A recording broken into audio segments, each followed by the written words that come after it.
மூன்றாவதாக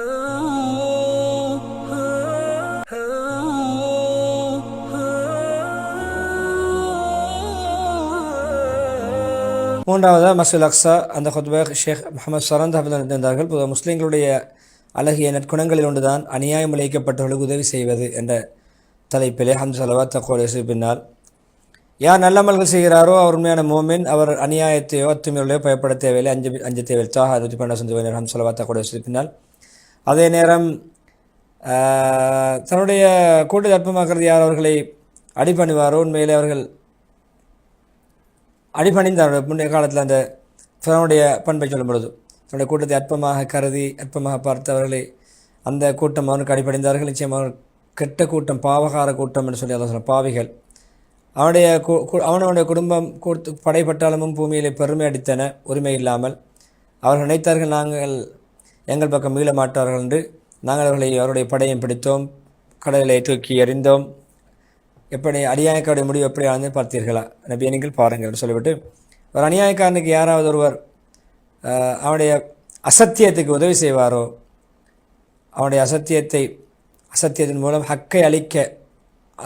சத்தியத்தை அழித்தொழிக்க பாடுபடுகின்ற ஒருவனுக்கு அநியாயத்துக்கு உதவி செய்வாரோ அவனிடமிருந்து அல்லாஹ்வுடைய ரசூலுடைய பொறுப்பு நீங்கிவிட்டது. உண்மையிலே இஸ்லாத்தை விட்டு வெளியேறி விடுவான் என்ற அந்த கருத்திலே ஆரம்ப குர்ஆன் சொன்ன ஹதீஸில் சொல்லிவிட்டு, நீதி நேர்மை என்பது உண்மையிலே அல்லாஹ் எந்த அளவு முக்கியத்துவம் கொடுக்கிறான். கியாமத் நீதியான தராசை நாங்கள் நிறுவுவோம். எந்த ஆத்மாவுக்கு அநியாயம் நடக்காத சொற்பமேனும் ஒரு அணுவின் இடையளவு நன்மை செய்தாலும் நாங்கள் அதையும் கொண்டு வருவோம். ஏதாவது நலவோ கெடுதியோ நாங்கள் கேள்விகளை கேட்பதற்கு போதிய ஆற்றல் உள்ளவர்கள். அம்பியா 47. அதே நேரம் காஃபிர்கள் சில ரசூல்மார்களை பார்த்து, நாங்கள் உங்களை எங்களுடைய பூமியிலிருந்து வெளியாக்குவோம் அல்லது நீங்கள் எங்களுடைய கலாச்சாரத்துக்கு மீற வேண்டும். அல்லாஹ் அவர்களுக்கு வகை அறிவித்தான், நிச்சயமாக நான் அநியாயக்காரர்களை நாம் அழிப்போம். இப்ராஹிம் 13 ஓதினார்கள். இனி அநியாயம் எப்பொழுதும் அழியும், எவ்வளவு மேலோங்கினாலும் அது அழியும், கூடிய சீக்கிரம் அது முடிவுக்கு வரும். சத்தியம் வெல்லும். அநியாயம் இழைக்கப்பட்ட மக்கள் மேலோங்குவார்கள். என்ன அந்த ஆயத்தை மீண்டும் மீண்டும் மோதி காட்டி, ஃபிரௌன் என்ன அநியாயங்கள் அட்டுழியங்கள் புரிந்தான், மிஞ்சினானே இப்படி முகவரி இல்லாமல் அழிந்து நாசமாகினான். எனவே அல்லாஹ் ரப்பு நோட்டமிட்டு கொண்டிருக்கிறான். சூரா ஃபஜ்ர் 14 ஓதினார்கள். பொதுவாக ரசூல் அவர்களுக்கு காபிர்கள் முஷ்ரிக்குகள் மூலம் மக்காவிலே கெடுபிடிகள், ஆபத்துகள், சித்திரவதைகள், அநியாயங்கள் மிகைக்கின்ற அந்த சந்தர்ப்பத்தில் என்ன நடந்தது என்று எதிர்பாருங்கள். யூசுப் அலைஹிஸ்ஸலாத்துடைய சம்பவங்கள் சொல்கின்ற அந்த சூறாவை முழுமையாக அல்லாஹ் இறக்கி நபிகளை தைரியப்படுத்தினான், ஊக்கப்படுத்தினான், உற்சாகப்படுத்தினான். யூசுப் அலைஹிஸ்ஸலாம் என்னோட சிறு வயதில் அந்த பால் கணத்திலே போடப்பட்டது, பின்பு விற்கப்பட்டது அடிமையாக. அதுக்கு பின்னால் அவர்களுக்கு கவலை, துக்கம், சஞ்சலம், சிறை, நிரபராதியாக சிறைக்குள் போனார்கள், குற்றம் விளைக்காமலே. இப்படியான சோதனைகள் வரும்போது யூசுப் அலைஹிஸ்ஸலாம் எப்படி பொறுமை காத்தார்களோ அது போன்று நீங்கள் பொறுமை காருங்கள் என்று அல்லாஹ் சுப்ஹானஹு வ தஆலா சூரா யூசுஃபை இறக்கி தைரியப்படுத்தி ஆறுதல் சொல்லி, அதுக்கு பின்னால் காலம் எப்படி முடிவந்தது, ஃபத்ஹ் மக்காவுடைய வெற்றி ஏற்பட்டது. அவர்கள் யார் அநியாயம் செய்தார்களோ, விரட்டினார்களோ, துரத்தினார்களோ அவர்களுக்கு தோல்வி ஏற்பட்டது. எனவே ஷாம் முழுக்க நீண்ட இருள்களுக்கு பின்னால் ஒளி பரவியது. எனவே நிச்சயமாக ஒளி பரவும் என்ற ஆதரவு நமக்கு இருக்கிறது. இஸ்ரா மிஅராஜுடைய பூமியிலே இன்ஷா அல்லாஹ் பிரகாசம் ஏற்படும். உமருடைய காலத்தில் நடந்தது. பைத்துல் மக்திஸ் உண்மையிலே மகிழ்ச்சி அடைந்தது, ஒரு நன்மாராயம் பெற்றது உமருடைய வெற்றியின் மூலம். யூசுப் அலைஹிஸ்ஸலாம் அவர்கள் அந்த யூசுப் அலைஹிஸ்ஸலாம் அவர்களுடைய நன்மாராயங்கள், அவர்கள் நடந்த விடயங்கள்லாம் ஓதி காட்டப்படும் பொழுது எப்படி சந்தோஷமாக இருந்திருக்கும் இந்த சோதனையும் பொழுது. ஜாஹிலியா கால தீர்ப்பியா நீங்கள் சட்டங்களை ஆசை வைக்கிறீர்கள், அவர்கள் தேடுகிறார்கள். அல்லாஹ்வை விட சட்டம் தீர்ப்பு வழங்கக்கூடியவன் யார் தான் இருக்கிறான் நம்பிக்கை உள்ள கூட்டத்துக்கு என்று அல்லாஹ் சூரா மாயிதாவிலே 50 வசனத்தை ஓதி, இனி அநியாயக்காரர்கள் நிச்சயமாக நாங்கள் அழிப்போம் என்ற ஆயத்தை மீட்டி ஓதி ஒவ்வொரு சம்பவங்களை ஞாபகப்படுத்தி கொண்டு போகிறோம். முஸ்லீம்களுடைய ஊர்களிலும் இன்று குட்டி ஃபிரௌன்கள் அநியாயக்காரர்கள் அத்துமீறுகிறார்கள், அநியாயம் செய்கிறார்கள். ஃபிரௌனுக்கு கடந்தது இவர்கள் நடப்பது எந்த சந்தேகம் இல்லை. அநியாயம் நிச்சயமாக அநியாயக்காரர்களை நான் நாம் அழிப்போம் என்றெல்லாம் இறுதியுமாக உறுதியிட்டு சொல்கின்ற அந்த குர்ஆன் வசனத்தை இப்ராஹிமுடைய 13வது வசனத்தை ஓதிக்கொண்டு ஒவ்வொரு பந்தியையும் அவர்கள் முன்வைத்து கொண்டு போகிறார்கள். அநியாயக்காருடைய முடிவு நிச்சயம் உறுதி, அநியாயக்காருடைய அழிவு நிச்சயம் என்று சொல்லி மேலே ஒரு ஆயத்தை மீண்டும் மோதி, பொதுவாக ஒரு நபியை ஒரு ஹலீஃபா யாரை அனுப்பினாலும் அல்லாஹ் அவர்களுக்கு 2 உற்ற நண்பர்களை எல்லாம் அனுப்புவான். 2 இணைபிரிய நண்பர்கள். ஒருவர் நன்மையை ஏவுவார், இன்னொருவர் அதை பாவத்தை கெடுதிகளுடன் தடுப்பார். அதாவது ஒன்று நன்மையை தோண்டி கொண்டிருக்கும், இன்னும் ஒன்று கெடுதியை தோண்டி கொண்டிருக்கும். எனவே நன்மை செய்ய பாக்கியம் பெற்று கெடுதிகளை விட்டு யார் பாதுகாக்கப்படுவாரோ அவர்தான் பாதுகாப்பு பெற்றவர். நன்மை தூண்டக்கூடிய கெடுதியை தூண்டக்கூடிய அப்படியான எண்ணங்களை உண்டு பண்ணக்கூடிய 2 விதமான தூண்டுகோள்களை எல்லாம் உண்டு பண்ணி கொண்டிருப்பான். எப்பொழுதும் அவர்களோடு இணைந்திருக்கக்கூடிய மலக்கு நன்மையாகக்கூடியவராக இருப்பார். ஷைத்தான் எப்பொழுதும் தீமையாகக்கூடியவராக இருப்பான். நபிமார்களுக்கு ஒரு இணை பிரியாத 2 ஹலீஃபாவார்கள் நபியாக இருக்கலாம் என்று சொன்னார்கள். நபிமார்களுக்கு ஷைத்தானுடைய ஊசலாட்டங்கள் இல்லை என்றாலும் ஒவ்வொருடைய இரத்தங்களிலும் இரத்த நாளங்களில் ஷைத்தான் ஓடுகிறான். உங்கள் இமான் நபி சாபாக்களிடம் ஆமன என்னுடைய ஷைத்தான் கட்டுப்பட்டு நடக்கிறான் என்று சொல்கிறார். மனிதர்களை போன்று நபிமார்கள் வழிகெடுப்பதில்லை, தூண்டுதல் ஏற்படுத்தக்கூடிய எண்ணங்களை. எனவே நீங்கள் அல்லாஹ் எப்பொழுதுமே ரசூல்மார்களுக்கு என்ன வாக்குறுதி அளித்தாலும் அதை மாறு செய்வான்னு நினைக்க வேண்டாம். அல்லாஹ் வாக்குறுதி நிறைவேற்றுவான், மாறு செய்ய மாட்டான். நிச்சயமாக அல்லாஹ் கண்ணியமானவன், சக்தி உள்ளவன். அவன் எதிரிகளை பழி வாங்குவதற்கு மிக சக்தி உள்ளவன். இப்ராஹிம் 47 என்று சொல்லி அந்த ஆயத்தை ஓதி கியாமத் நாளிலே ஒருவர் சிலரை நிராகரிப்பார்கள், ஒருவர் சபித்துக் கொள்வார்கள். உங்கள் அனைவருடைய தங்கப்படும் நரகம் உங்களுக்கு உதவியாக கிடையாது. அங்கபூத் 25 காஃபிர்களை பார்த்து சொல்லக்கூடிய விடயம்.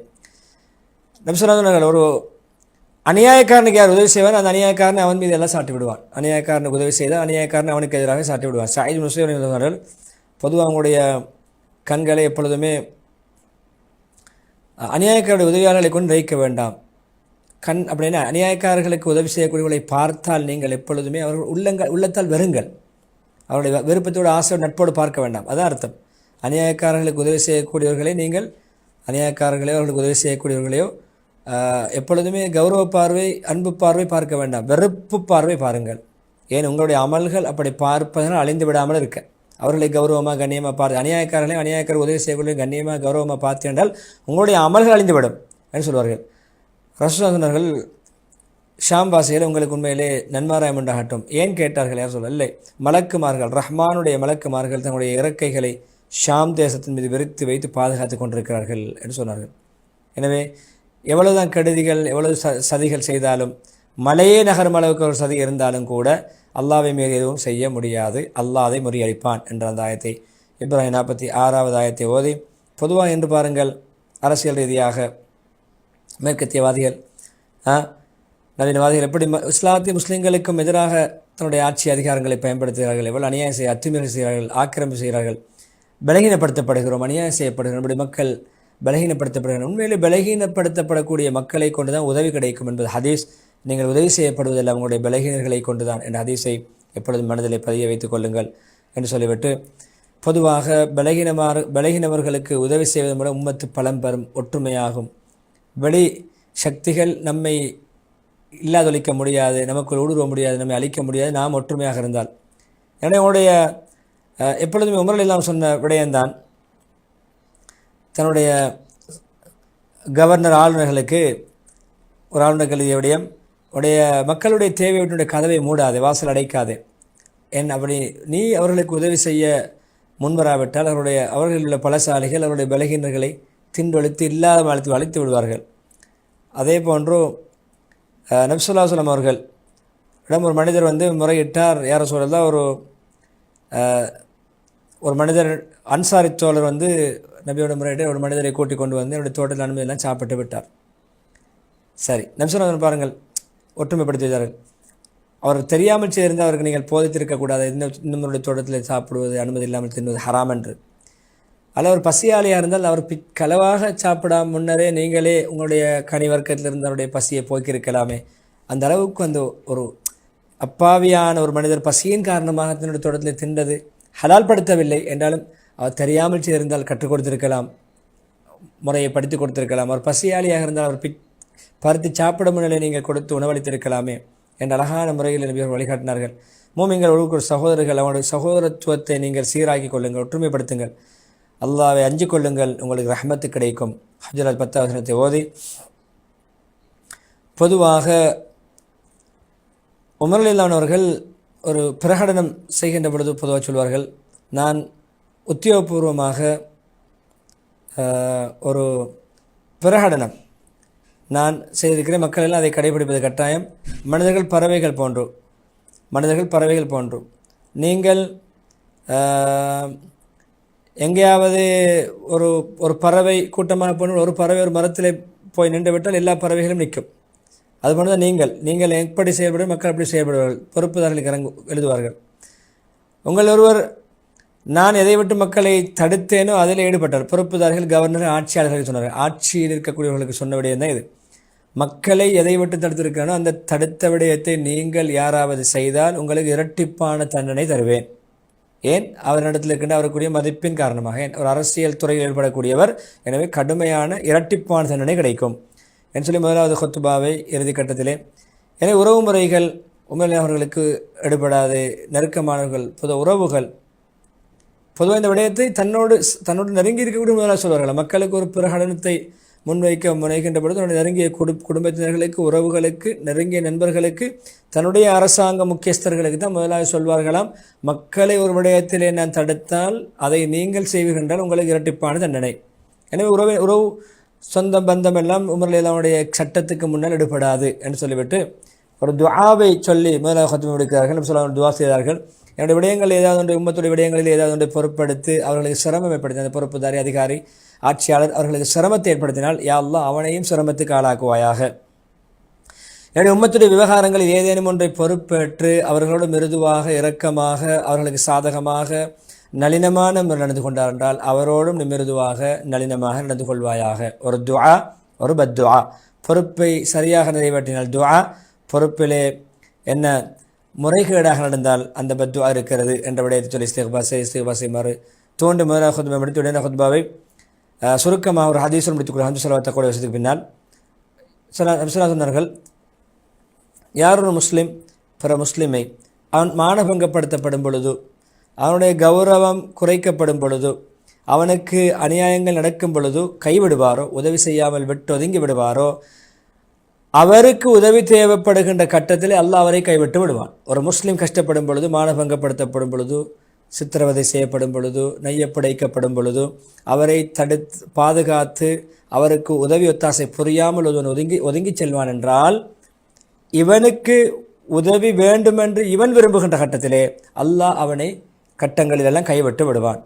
எனவே ஒரு முஸ்லீம் பிற முஸ்லிமுக்கு அவனுடைய மான மரியாதைகள் போக்கப்படும் பொழுது, அவனுடைய சங்கை அகௌரவப்படுத்தப்படும் பொழுது, அவனுடைய கௌரவம் போக்கப்படும் பொழுது அவனுக்கு உதவி செய்வான் என்றால், அவனுக்கு உதவி செய்தவனுக்கு அல்லாஹ் உதவி செய்வான். இவனுக்கு உதவி தேவைப்படுகின்ற பொழுது அல்லாஹ் உதவி செய்வான் என்ற ஹதீஸோடு இரண்டாவது சுருக்கமான ஹுத்துபாவுடன் தன்னுடைய ஹுத்துபாவுக்கு முற்றுப்புள்ளி வைக்க நீண்ட துவா பிரார்த்தனையோடு முஹம்மது சரந்த் ஹாஃபிதுல்லா அவர்கள் என 3 ஹுத்துபாக்கள் மூலமும் பயன்பெறுவோம், வாழ்க்கையில் மாற்றத்தை ஏற்படுத்துவோம். முதல் ஹுத்துபா மக்காவுடைய பிரதேசவாதம், குலகோத்திரவாதம், அதை தவிர்ப்போம் என்ற தலைப்பிலே. எனவே நாமும் அந்த பண்பாடை விட்டு ஒதுங்கி நடப்போம். இரண்டாவது நபியுடைய சுன்னத்தும் நபியுடைய வழிமுறைகளும் இஸ்லாத்துடைய மூலாதாரம் பின்பற்ற வேண்டும். அதை நபியுடைய சுன்னத்தை நேசித்து பின்பற்றக்கூடியவர்களாக கடைபிடிக்கூடியவர்கள் மாறுவோம். மூன்றாவது அநியாயம் இழைக்கப்பட்டவர்களுக்கு இயன்றளவு உதவி செய்வோம் என்ற படிப்பினை பெற்று இந்த நிகழ்ச்சியை மக்கள் மயப்படுத்துவோம், பரப்புவோம். நிகழ்ச்சி தலைவர் நண்பர் ரிஜ்வான், தொழில்நுட்ப நண்பர் ஷரஃபானுக்கும் நன்றி செலுத்தியவனாக மீண்டும் ஒரு மனாப் இஸ்லாம் நிகழ்ச்சியில் உங்களை சந்திக்கும் வரை விடைபெறுகிறேன். வாஹிர் தாவானா அல்ஹம்துலில்லாஹி ரப்பில் ஆலமீன். வஸ்ஸலாமு அலைக்கும் வரஹ்மத்துல்லாஹி வபரகாத்துஹு.